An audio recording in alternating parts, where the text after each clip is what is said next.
Con una dilatada trayectoria profesional vinculada a los servicios sociales, María José Sánchez Rubio ha pasado en menos de un año de ser, además de consejera de Salud en Andalucía, secretaria de Sanidad de la Ejecutiva Socialista. Hoy contamos con ella en Salud TV para hablar de su nuevo rol en el equipo de Pedro Sánchez. María José Sánchez Rubio, muy buenas. Buenas tardes. Pues veíamos esos dos perfiles, el perfil social, el perfil de salud, en la consejería además tiene ese papel doble también. ¿Cómo está de cerca esas dos áreas? Bueno, yo creo que estamos hablando de pilares básicos del estado de bienestar y por lo tanto hay una vinculación que puede ser estrecha. No obstante, yo creo que es importante delimitar bien los pilares del estado de bienestar y por lo tanto debe quedar claro sanidad, debe quedar claro políticas sociales y en el caso en concreto de Andalucía igualdad también, ¿no? Yo soy funcionaria desde hace ya bastante tiempo del Ministerio de Sanidad y por lo tanto finalmente terminé en la Ejecutiva y en el Gobierno de Andalucía llevando también temas de sanidad. Yo creo que lo que les une fundamentalmente es que son derechos sociales, derechos básicos de ciudadanía y que configuran los pilares del estado del bienestar junto con la educación y las pensiones.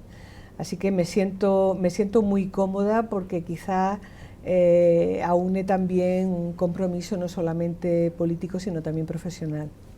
Una de las primeras batallas que ha tenido, batallas entre comillas, por supuesto, la nueva ejecutiva del Partido Socialista ha sido la crisis del ébola en materia sanitaria.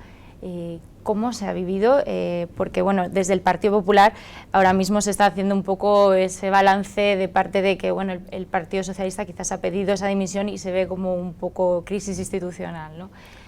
¿Cómo se ha vivido y de qué forma, ¿no?, se ha llevado esa crisis? Bueno, yo creo que quizás lo que la crisis del ébola ha puesto de manifiesto ha sido la falta de liderazgo por parte del Ministerio en la coordinación territorial en materias como puede ser la sanidad pública, donde tiene una competencia importantísima el Ministerio.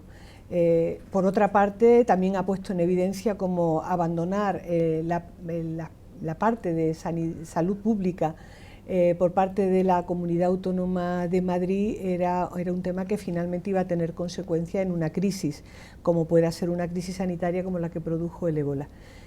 También hubo un elemento que determinó muchísimo la alarma que se generó, que no fue una alarma sanitaria, fue una alarma fundamentalmente de los profesionales y una alarma social. ¿Por qué? Pues porque se administró mal la información, se dio a destiempo y porque finalmente no estaban todo perfectamente orquestado y coordinado por parte del gobierno. Y eso es lo que se puso en evidencia y por lo tanto quizás, puesto que finalmente la persona que fue la auxiliar de enfermería que se contagió al final se ha curado del ébola, lo que nos tiene que hacer pensar es que eso hay que corregirlo y hay que corregirlo rápidamente para que en circunstancias parecidas no nos volvamos a encontrar en esta situación nuevamente. Desde la esfera política a menudo se pasa de puntillas por el papel de los profesionales sanitarios, pero como consejera además me imagino que tendrá muy claro que son un pilar fundamental. ¿Qué planteamiento se podría hacer o hay que hacer algún cambio? Recientemente además ha estado en esa reunión que ha tenido la Organización Médica Colegial. ¿Qué planteamientos hay que hacer en materia de recursos humanos o se podrían hacer dentro del Sistema Nacional de Salud? Bueno, yo lo que creo es en primer lugar es que los profesionales que estén en el sistema sanitario, al igual que otros profesionales de la administración, tienen que tener estabilidad. En estos momentos en que desde el año 2012 la tasa de reposición de los profesionales se limitó al 10%, pues se ha producido un incremento alarmante de los profesionales que están o eventuales o son interinos. Y eso genera malestar y genera desconcierto en los profesionales. Finalmente, parece que en el 2015 los presupuestos generales contemplan la tasa de reposición del 50%. No obstante, hasta que no se pueda reponer el 100% de los profesionales, se va a hacer de una forma inestable. Y eso le genera a los profesionales inquietud.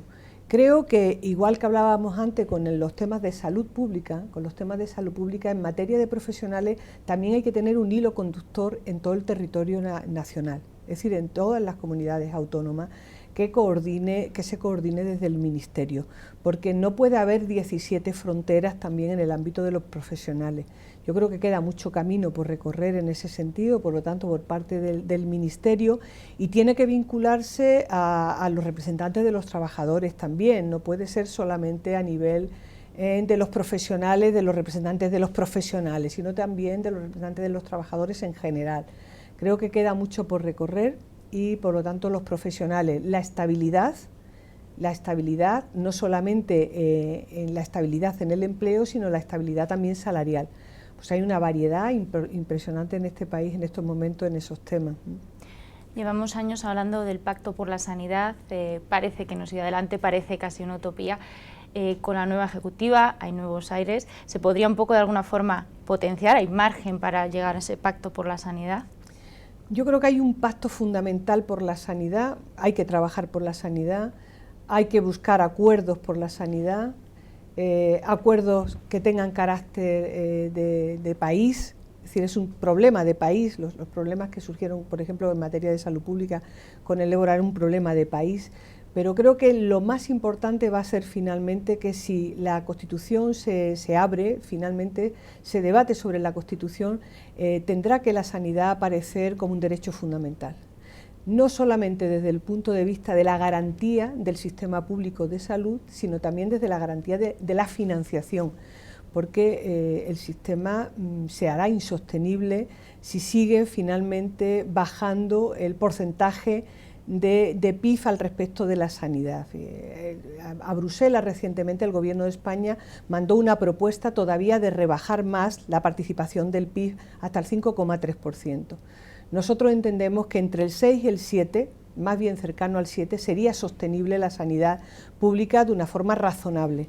Si no, se va a ver resentida, porque sanidad no solamente es prestar la asistencia sanitaria exclusivamente, sanidad también es investigar, sanidad también es tener servicios de excelencia, sanidad es poder mantener un sistema nacional de salud que sea un ejemplo como ha sido hasta ahora, ¿no? Recientemente su compañero de partido, José Martínez Olmos, comentaba en una entrevista aquí en esta casa que el programa sanitario de Podemos era una burda copia del socialista. ¿Tanto se parecen? Bueno, es prácticamente lo mismo. Hay algunas cosas que quitan, ponen, pero bueno, nosotros hicimos un decálogo cuando inicialmente cuando la Ejecutiva empezó a trabajar de manera fuerte y prácticamente responde a nuestro decálogo. De todas formas, a estas alturas la ciudadanía sabe que las cosas en política tiene mucho que ver no con lo que se dice, sino con lo que se hace. Finalmente nosotros tenemos un compromiso, lo hicimos real cuando gobernamos en este país y queremos que eso siga siendo así en el futuro. Por eso nuestro programa y nuestro compromiso está fundamentalmente vinculado a la sostenibilidad del sistema, a la universalidad del sistema y a la gratuidad en lo que es la vía de entrada al sistema fundamental, porque no nos engañemos, gratis no es la sanidad se paga mediante impuestos. Es decir, que a veces eso es fácil de decirnos, pero bueno, creo que es importante. Y también hay que eliminar todas las barreras que hay ahora mismo para el acceso. Los copagos, hay que estudiar los copagos, hay que valorar cuál es la situación que está haciendo que nos enfrentemos a situaciones como la que describía recientemente un estudio de la Cruz Roja en el que ya se habla de pobreza sanitaria. ¿Por qué? Pues porque hay personas que ya no pueden pagar ni la cuota de copago de sus medicinas y por lo tanto están abandonando tratamientos. Creo que ese tema hay que analizarlo en profundidad. Finalmente, una persona que tiene un salario de 700, 800 euros, que son más de las que nos imaginamos, algunas no tienen ninguno porque están paradas, pues no pueden aportar la parte que tienen que aportar de los medicamentos. ¿Lo están haciendo los pensionistas? Pues sí, están pagando mucho más que lo que le ha supuesto la subida de su pensión. ¿Eso en qué repercute? Pues repercute en su forma de vida y en la de su familia, porque hay muchos hogares que se mantienen con la pensión de las personas mayores. Sí, eso hay que repensárselo todo. Nosotros ahora mismo no podemos tener una sanidad que tenga límites de acceso porque la salud es básica. La salud es básica y al final, si tú no puedes pagar tu medicamento, en algunos casos pones en riesgo tu vida. El copago que se ha establecido en el ámbito hospitalario para la medicación que se da de forma ambulatoria en los hospitales, en estos momentos afecta directamente a personas pues, que tienen SIDA, que tienen cáncer, que tienen hepatitis. Es decir, son personas muy frágiles que si dejan de tratarse pues ponen en riesgo su vida. ¿Nosotros no lo estamos aplicando en Andalucía? Pues no lo estamos aplicando. ¿Esa es una solución? Pues no es una solución, porque debía ser así en toda España. Entonces yo creo que ese tema lo tenemos que corregir. Hablamos de sostenibilidad y digamos que es entonces compatible aumentar calidad o mantener calidad, aumentar de alguna forma prestaciones, eliminar copagos, que se ha establecido con el famoso Real Decreto 16/2012, y aún así hacer sostenible o seguir manteniendo sostenible el Sistema Nacional de Salud. El equilibrio entre la eficacia y la eficiencia tiene que estar en estos momentos, además de crisis, ajustado. Por lo tanto, hay que hacer medidas de eficiencia. Nosotros aplicamos, como sabe usted en Andalucía, eficiencia al respecto de la farmacia. Temas como empezamos con los genéricos, con la prescripción por principio activo, con una resistencia, al final se hizo. Estamos ahora mismo con el tema de la subasta, que como sabe se adjudicó la 5ª subasta en el día en estos días, y yo creo que eso es importante, hacerlo eficiente. Hemos establecido plataformas centralizadas de compra para ahorrar en las compras.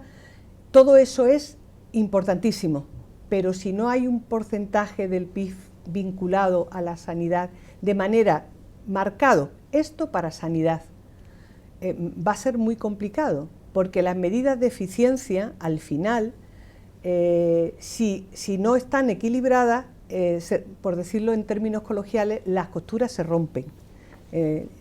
¿Por qué? Porque si tú mantienes toda la cartera de servicios, nosotros tenemos una cartera de servicio amplísima, mantienes toda la cartera de servicios, además no aplicamos el copago y todo esto, efectivamente, o tienes una vía de ingreso o tienes dificultades serias.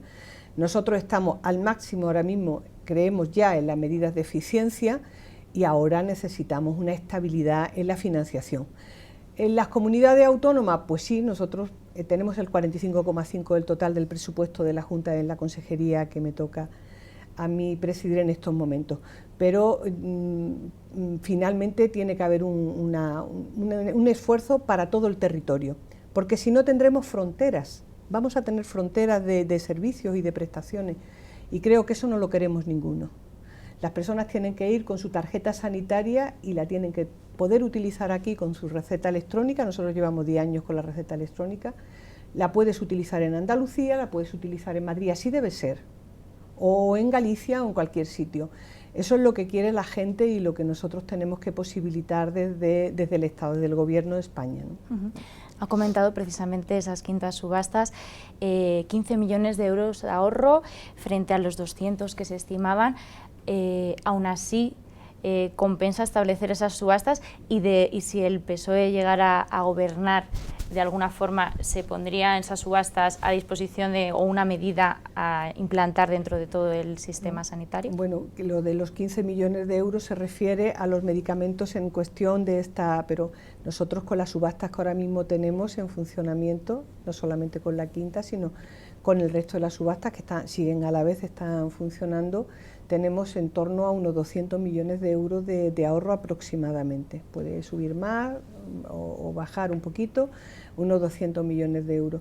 Pero lo que sí es cierto es que es una medida de ahorro que está funcionando, que finalmente, como es lógico, son medicamentos que tienen las garantías, como no puede ser menos, a nivel del control de medicamentos que tenemos en nuestro país, que nos la hemos dado y que creo que funciona bien, la Agencia Estatal del Medicamento, y por lo tanto yo creo que eso puede seguir funcionando y seguir haciéndolo bien. Y también nos tenemos que sentar a hablar de medicamentos y de farmacia de manera global en el Sistema Nacional de Salud, y lo tenemos que hacer. Hemos visto y estamos viendo todavía el espectáculo del tratamiento para la hepatitis C. Y digo espectáculo porque espectáculo con sufrimiento incluido, gravísimo, por parte de las personas que, sufriendo la hepatitis C, están con miedo a no poder ser tratados cuando se están jugando su vida. Entonces yo creo que eso se tiene que acabar, eso no puede ser así. No puede ser esto, en un regateo de precio, yo creo que eso no puede ser así. No puede ser de ninguna de las formas.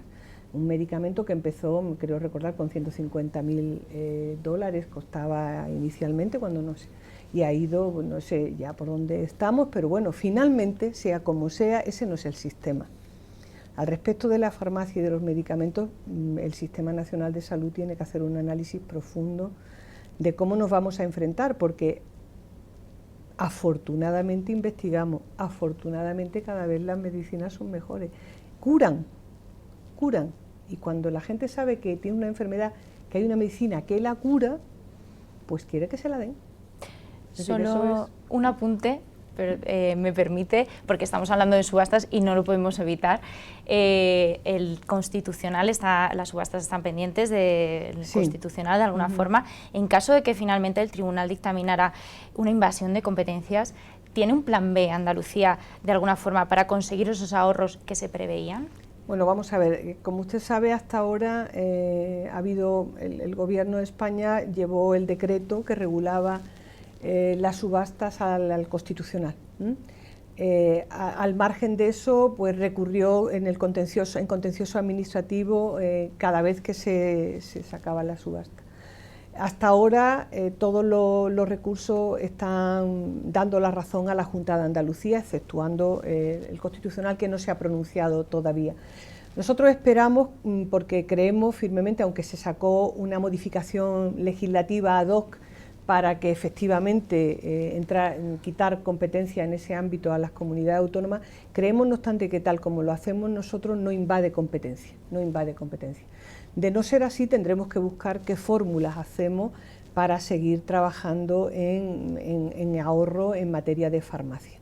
La farmacia, a pesar de todo, cada año crece el coste de la farmacia, a pesar de todo. ¿Por qué? Pues por eso, porque se incorporan medicamentos cada vez más costosos, cada vez afinando más en cuanto a su capacidad terapéutica, y que yo creo sinceramente que tenemos que trabajar en eso. Nosotros seguiríamos trabajando, estamos con las equivalencias, lo sabe también, en ese sentido, está también pendiente porque se presentaron muchos recursos en materia de equivalencia.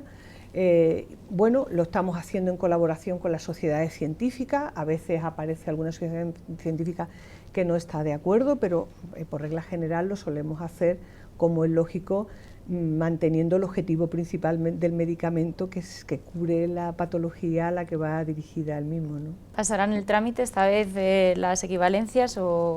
Bueno, sabe que están los recursos que se presentaron están en un tribunal administrativo de la propia comunidad autónoma, de la Consejería de Hacienda. Entonces no lo ha resuelto porque no, materialmente no le ha dado tiempo, porque es el tribunal, y digo el tribunal porque es unipersonal, es decir, una persona. Entonces, pues tiene muchas más cosas, pero esperemos que finalmente podamos seguir hacia adelante con ese tema también. Comentaba antes el tema de la hepatitis C, sí, de los nuevos medicamentos, falta el informe de posicionamiento terapéutico, los pacientes aún siguen a la espera. Desde la ejecutiva del Partido Socialista se apostaría de alguna forma por un fondo, porque usted lo sabe bien, el Ministerio aprueba los fármacos, pero luego lo tienen que financiar las comunidades autónomas. De hecho, por ejemplo, País Vasco y Madrid han establecido ya una partida en los presupuestos para financiar esos nuevos fármacos. Nosotros lo estamos dando los fármacos en aquellos casos. De alguna forma, desde la ejecutiva se plantearía un fondo para que las comunidades pudieran llegar a financiar determinados medicamentos innovadores. Yo creo que convendría hacerlo, pero de manera global, no para determinados medicamentos. A mí lo que me parece que no conviene es tomar medidas en función de cada problemática que se vaya planteando y en función de la presión que en cada momento las autoridades sanitarias se vean afectadas por la presión de asociaciones o demás. Yo creo, en primer lugar, a las personas que padecen hepatitis C hay que transmitirle tranquilidad. Hay que decirle que bajo ningún concepto se va a poner en riesgo su vida por falta de un medicamento, porque no puedan acceder económicamente al medicamento. Nosotros lo hemos hecho así en Andalucía, creo que hay que hacerlo para toda España, porque es una angustia enorme, es una angustia enorme. Creo que no es difícil que nos pudiéramos poner en el papel de las familias que están pasando por esa situación o de los enfermos, de las enfermas que están así en estos momentos. Entonces yo creo que lo primero es decir, bueno, en primer lugar este medicamento cuando sea preciso, porque no va a ser necesario para todas las personas que tienen hepatitis C, no van a estar indicados. Cuando esté indicado y en determinada situación de las personas lo va a recibir y la gente tiene que estar con esa tranquilidad. Creo que esto habría que hacerlo ya, decirle, estamos viendo este tema, lo estamos cerrando, pero no se preocupen que en cualquier circunstancia ustedes van a poder tener acceso. Nosotros lo hicimos así de acuerdo también con la Agencia Estatal del Medicamento y de hecho se han hecho prescripciones del medicamento en cuestión para algunas personas que estaban en esa situación. Hay que terminar de aclararlo, yo creo que es fundamental en este momento para todo nuestro país. Recientemente, este fin de semana, veíamos esa declaración de Zaragoza que, entre otras cosas, plantea la necesidad de cumplir con esa reforma del renovar el sistema de financiación autonómica y para ello pues se posibilitaría la financiación suficiente para el Sistema Nacional de Salud, entre otras cosas, obviamente, que vaya parte de educación y temas sociales, ¿no? ¿Cuál es esa propuesta del PSOE de nuevo modelo de financiación? Bueno, yo creo que el nuevo modelo de financiación tiene que ser equilibrado, tiene que buscar precisamente la igualdad entre todos los territorios, creo que eso es fundamental, y tiene que garantizar los derechos básicos de la ciudadanía. Es decir, el modelo tiene que ir dirigido, en primer lugar, a que cada ciudadano o ciudadana se encuentre en cualquier lugar del territorio, tenga garantizados unos derechos básicos. Y que se haga además de forma que se respete la igualdad que debe haber entre todos los territorios, porque en ese sentido lo que llamamos España adquiere sentido, es decir, valga la redundancia, adquiere sentido si nosotros somos capaces de ofrecer a la ciudadanía unos derechos básicos en cualquier rincón de nuestro país. Y creo que eso en cualquier cosa se ve perfectamente claro, pero donde más se ve es en educación y en sanidad, porque todos pasan por la escuela y todos pasan por el centro de salud o por un hospital, todos pasamos, y entonces ahí nos queremos sentir iguales. ¿Financiación finalista para sanidad, sí o no? Porque ya sabemos que a las comunidades autónomas les cuesta muchas veces ceder algunas competencias con respecto al Yo creo que que las prestaciones, los derechos básicos deben tener una financiación contemplada en el PIF y además que sea finalista. Ya para acabar, porque nos quedamos sin tiempo, pero sí me gustaría un poco ver si podríamos hablar de investigación biomédica, esa I+D+I, que muchas veces está un poco maltratada en nuestro país. Vemos cómo nuestros investigadores se van fuera, esa fuga de cerebros. ¿Qué planteamientos tiene el Partido Socialista de cara a fomentar esa I+D+I? Bueno, yo creo que la investigación en el ámbito sanitario es fundamental. El futuro, nuestro futuro, pero no solamente en materia sanitaria en general, está en manos de la investigación. Vamos a progresar en tanto que avance la investigación en nuestro país y no solamente desde el punto de vista de mejorar la calidad de vida de las personas a través de los resultados de la investigación, sino también desde el punto de vista económico. Es decir, la investigación finalmente, en modo de patente, en modo de spin-off vinculadas a la investigación, es básica para el desarrollo económico. Creo que es importantísimo la investigación biomédica en el ámbito también de nuestros propios centros, en el ámbito de los centros de salud, en el ámbito hospitalario. Nosotros en Andalucía tenemos una estrategia de investigación que para el 2014 tiene 65 millones de euros, se ha incrementado a 75, lo hacemos en colaboración con la iniciativa privada, creemos que ahí es fundamental la colaboración, lo hacemos en colaboración con la iniciativa privada y tenemos centros de investigación en cada una de las provincias. Creo que eso es fundamental y hacerlo dentro del ámbito sanitario, por los propios profesionales sanitarios, porque al final ellos saben perfectamente qué buscan, qué pretenden, cuál es el objetivo, cuando se ponen a trabajar en materia de investigación en colaboración con los investigadores principales de nuestros proyectos ahora mismo, ¿no? Pero creo que es vital para la excelencia del sistema, porque si no el sistema se va a ir empobreciendo. Los sistemas que se empobrecen terminan muriéndose. Es fácil, porque cuando tienes dificultad pasa como con la cultura, que prescindes de las cosas que entienden que no son básicas. Pero es que desde el Partido Socialista creemos que la investigación es básica, y por lo tanto hay que mantenerla a pesar de las dificultades. Y habrá que retornar talento y sobre todo habrá que impedir que se vayan los talentos, que es lo que nos está pasando ahora mismo, ¿no? Pues María José Sánchez Rubio, muchísimas gracias por hacernos ese hueco en su agenda. Le emplazamos para futuras ocasiones porque seguro que habrá mucho de lo que hablar en los próximos meses. Muy bien, yo espero veros por Andalucía, que siempre está bien, ¿eh? Ahí estaremos.